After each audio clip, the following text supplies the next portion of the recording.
You ever wonder what it's really like to live in space? To wake up, brush your teeth, and just go about your day, all while floating 250 miles above our heads.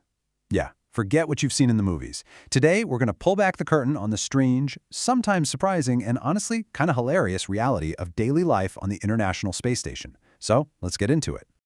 All you have to do is turn yourself and your reference changes. To really get what life in space is like, you have to wrap your head around this idea from astronaut Sunita Williams. Because on the ISS, there's just no up or down. Not like we know it anyway. The floor can become the ceiling just by turning your body. And that one simple fact, it changes absolutely everything.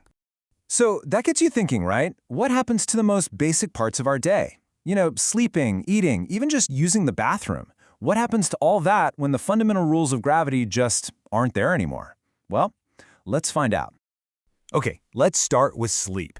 Here on Earth, it's simple, right? We lie down. But in space, the very idea of lying down doesn't really exist. Your body doesn't feel it. So how in the world do you get a good night's rest? Well, welcome to your bedroom in space. See, astronauts don't really get a room, they get a pod. And these small personal compartments are, well, as Sunita Williams puts it, they're sort of like a little phone booth. And honestly, that's a perfect description. And this really gets at the core difference, right? Here on Earth, gravity literally holds you in bed. But in space, you're just floating. That sleeping bag isn't even for warmth. It's basically just there to stop you from drifting around and bumping into expensive equipment or, your crewmates. And just try to imagine the feeling. You can sleep floating upright, sideways, completely upside down, and your brain wouldn't have a clue. There's no sensation from your inner ear telling you which way is which. It's wild. And these pods, they're more than just a place to sleep. They're their little private corner of the station, filled with a computer, books, all their personal stuff to make it feel a bit more like home. All right, so you've woken up, kind of floated out of your sleeping bag. Now it's time to get ready for the day. And this is where things get really interesting, where simple, everyday tasks become these amazing little physics experiments. And probably the very first thing you'd notice is your hair. With no gravity to pull it down, it just floats. It stands straight up. Sunita Williams jokes that a brush doesn't do a thing. Your hair's just going to be sticking up all day long. Okay, next up, brushing your teeth. This is a whole other adventure.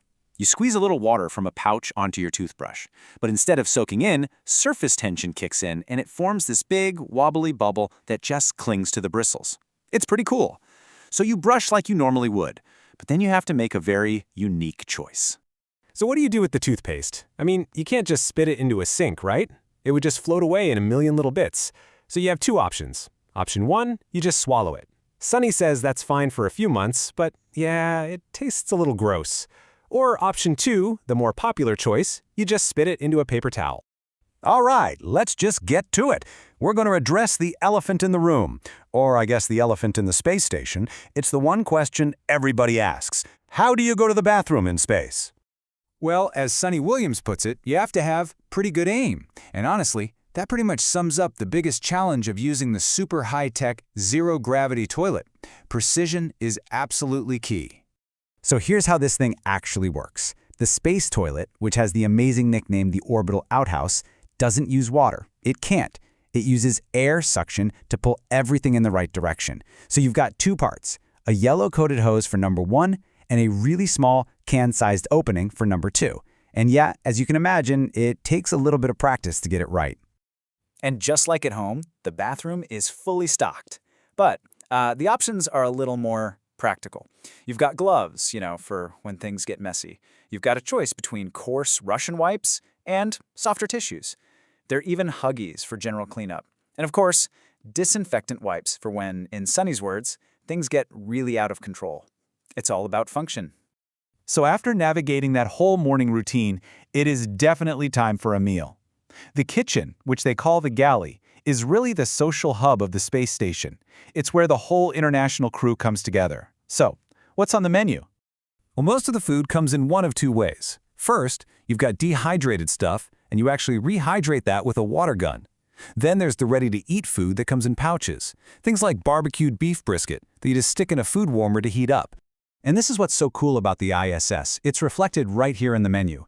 It is a total mix from all the different countries involved. You'll find containers of US food sitting right next to containers of Russian food, plus options from Japan. It really is an international potluck floating in space. But hey, the menu isn't all just functional space fuel. They've got candy, they've got snacks, and astronauts can even get special items sent up from home on supply missions. And this is my favorite part. For Sunny Williams, that meant getting a container of marshmallow fluff sent up, just so she could make her favorite sandwich, a fluffernutter, while she was in orbit. How great is that? And you know, in the end, it's those little human touches, right? The personal photos, the favorite snacks. That's what turns this incredible, high-tech orbital laboratory into a real home. So, that just leaves me with one last question for you. If you were going to spend months up there in space, totally isolated from everything you know, what's the one comfort food you'd absolutely have to bring with you? Something to think about.